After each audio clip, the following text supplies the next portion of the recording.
système sur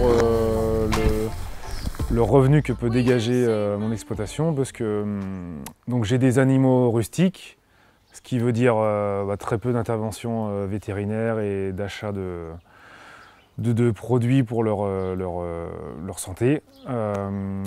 C'est des animaux élevés 100% à l'herbe, donc pas d'achat de concentré, donc des animaux que j'élève de la naissance jusqu'à la finition avec très peu de frais au final, et une très bonne valorisation via la vente directe. Donc au final, j'ai un système qui propose une bonne rémunération pour le travail effectué. Ouais.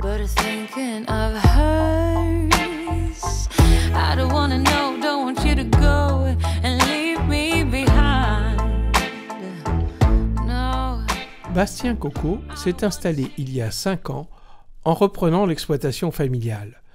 Il l'a convertie en passant de la production de lait à celle de viande en bio.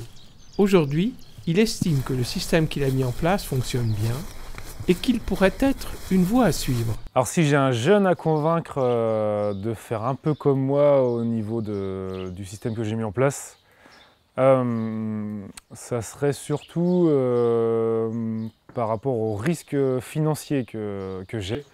J'ai des investissements dans le cheptel, un peu de matériel, un hangar photovoltaïque qui s'autofinance. Donc finalement, demain, si je veux arrêter, je revends mon cheptel et le peu de matériel que j'ai. Et voilà, je rembourse mes emprunts et je pars faire ailleurs ce que je veux sans pression financière particulière, quoi. Donc ça, je trouve que c'est un super point positif de mon système. Et l'autre point positif aussi, c'est d'être en phase avec ce que veulent les citoyens, quoi. Les citoyens veulent des systèmes vertueux, des produits de qualité, et du bien-être animal, du bocage, de la biodiversité.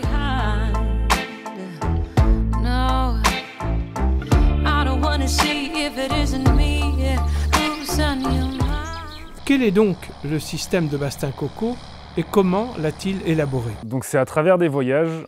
J'ai voyagé en Australie. Là-bas déjà j'ai rencontré la race Angus. Et ensuite je suis parti en Nouvelle-Zélande 2 mois. Et pendant 2 mois j'ai voyagé à vélo. J'ai acheté un vélo, une tente, des bagages et j'ai fait toute la Nouvelle-Zélande à vélo. Et là-bas encore j'ai rencontré énormément de troupeaux de race Angus qui étaient élevés à l'herbe et en pâturage tournant dynamique. Et donc à travers ces voyages, j'ai eu le coup de cœur pour la race Angus et aussi pour l'élevage à l'herbe en pâturage tournant dynamique. Coup de cœur pour son aspect, une robe noire sans cornes, court sur pattes et assez trapue. C'est une race très rustique qui a la capacité de valoriser des fourrages grossiers. Donc elle a la capacité de produire du gras avec de l'herbe exclusivement. Elle a en plus la qualité de s'adapter à tout type de climat, que ce soit le froid, l'eau ou presque le chaud l'été. Elle vèle très facilement. Voilà, elle fait des tout petits veaux et du coup, depuis mon installation, je ne suis pas intervenu sur aucun des vélages. Voilà, elle vèle toute seule. Elle est assez précoce, très fertile. Voilà quoi, moi j'y vois que des qualités.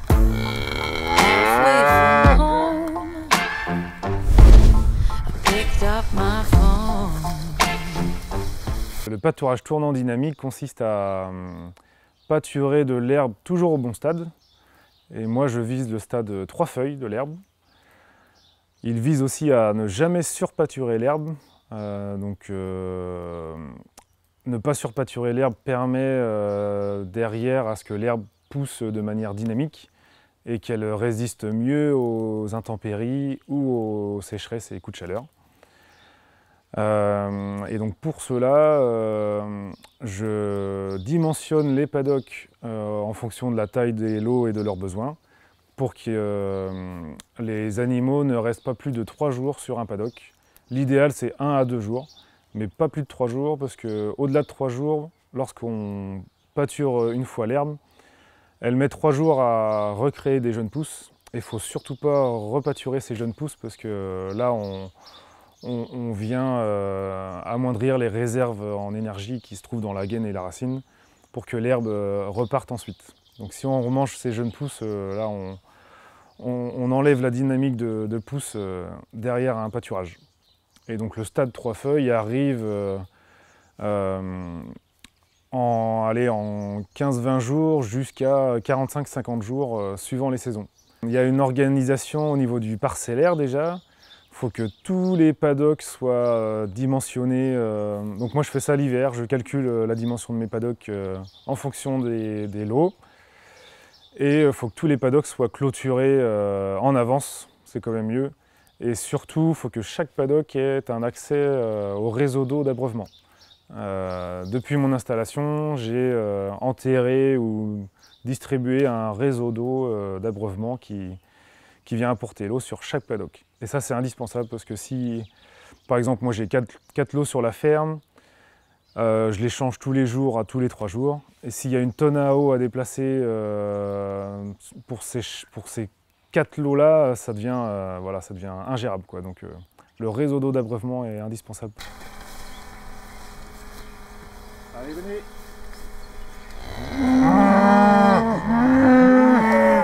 C'est vrai que clairement c'est plus contraignant que distribuer une ration en bâtiment. Il faut aller surveiller la pousse de l'herbe au quotidien et adapter la rotation en fonction de cette pousse de l'herbe. Donc au démarrage, au déprimage, j'ai une rotation de paddock qui suit d'un paddock à l'autre pour faciliter les déplacements. Mais au fur et à mesure de la saison, il peut y avoir des paddocks qui décrochent en pousse. Alors là, on transite les animaux d'un paddock à l'autre, et même si c'est à l'autre bout de l'îlot, il faut le faire quoi, pour toujours prendre l'herbe au bon stade. Et donc je dimensionne les paddocks l'hiver, et le calcul c'est que normalement au stade 3 feuilles, on a environ 1100 kg de matière sèche d'herbe par hectare, et le troupeau de vaches allaitantes avec leurs veaux. Le couple mère-veau ont besoin de environ 16 kg de matière sèche par jour. Donc quand je sais que j'ai 1100 kg de matière sèche à l'hectare, je dimensionne mon paddock en fonction du nombre de couples mère-veau. Les bœufs en finition ont un besoin de 13-14 kg de matière sèche, et les animaux de 1 à 2 ans un peu moins. Donc je dimensionne mes paddocks en fonction de ces besoins-là. Alors la portance des sols, d'une part, s'améliore via des prairies très bien installées. Au fur et à mesure des années, je sens que les prairies acceptent beaucoup mieux un piétinement, même sur des terrains très humides. Et aussi la technique du pâturage tournant dynamique. Comme on reste peu de temps au même endroit, on évite les surpiétinements et on évite la destruction de la prairie, tout simplement. Donc, cette année, la mise à l'herbe a été très compliquée. J'ai commencé sur les terrains importants et j'ai commencé à les sortir que des demi-journées en les rentrant sur des parcelles parking. Il y a eu des traces de pas forcément dans les parcelles. Mais justement, le fait de ne pas rester longtemps sur la même parcelle et d'avoir du recul avec des prairies bien installées et plusieurs années de pâturage tournant dynamique, même si on a du piétinement, ça repart très bien. On l'a vu ce matin, les prairies sur lesquelles on a fait les changements de paddock n'ont pas été retournées à la mise à l'herbe, mais pas loin pour certaines. Et, non, ça repart bien derrière. Je pense qu'il ne faut pas avoir peur à les lâcher assez tôt, même si c'est humide. Parce que si j'avais retardé ma mise à l'herbe, aujourd'hui j'aurais plein de paddocks avec un stade de l'herbe largement dépassé, du stade 3 feuilles.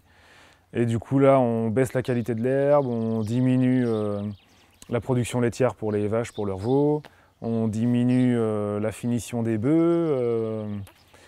Donc voilà. Prendre le risque à la mise à l'herbe, donc fin février, entre guillemets, abîmer les prairies, c'est un bon risque pour le reste du printemps.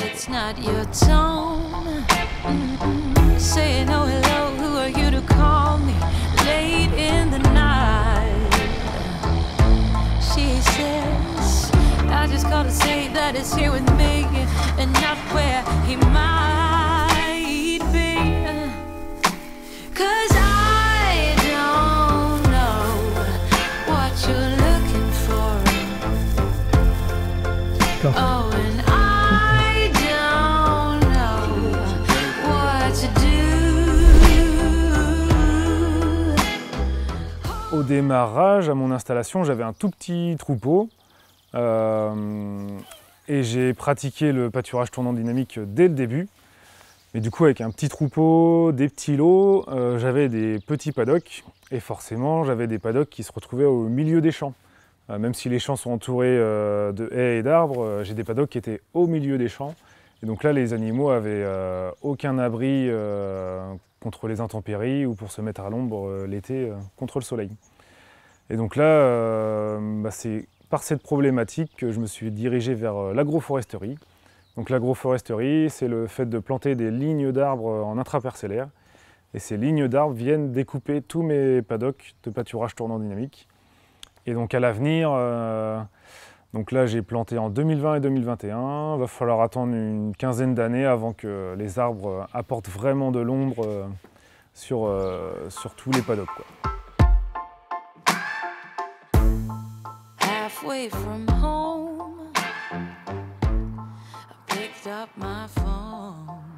Dans les plantations d'agroforesterie, il y a plusieurs essences d'arbres.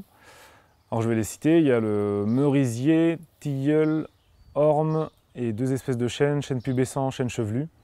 Donc ils vont tous avoir une conduite de taille différente. Le merisier et le tilleul vont être conduits en fût haut pour faire du bois d'œuvre plus tard. Les chênes vont être conduits en tétard pour que ceux-là restent, j'espère, des années et des années sur les parcelles et produisent du bois de chauffage tous les 9 à 10 ans. Et on a enfin l'orme. L'orme, lui, sera conduit en tétard bas et viendra apporter du fourrage vert l'été.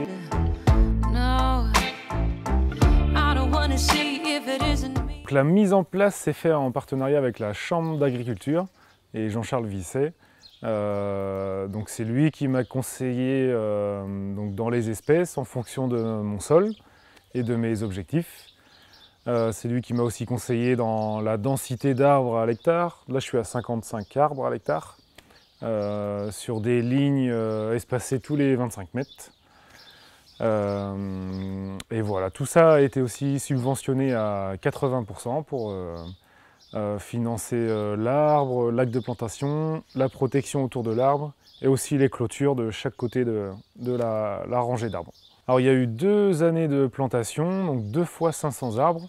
La première année, j'ai suivi un conseil pour l'installation des clôtures.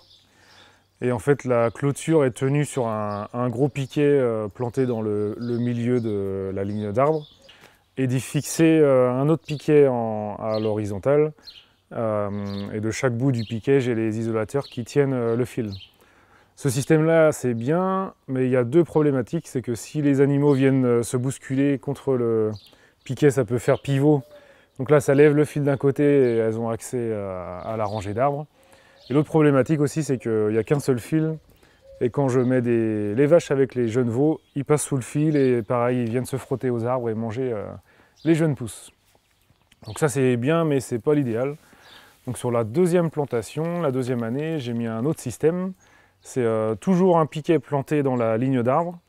Et là, c'est 2 piquets de fibres de verre fixés par des crampillons sur le piquet de bois. Et de chaque bout du piquet de fibre de verre, j'ai un isolateur avec le fil qui passe dedans. Donc là, au moins, j'ai double fil et les piquets sont maintenus de manière fixe. Ils ne peuvent pas pivoter.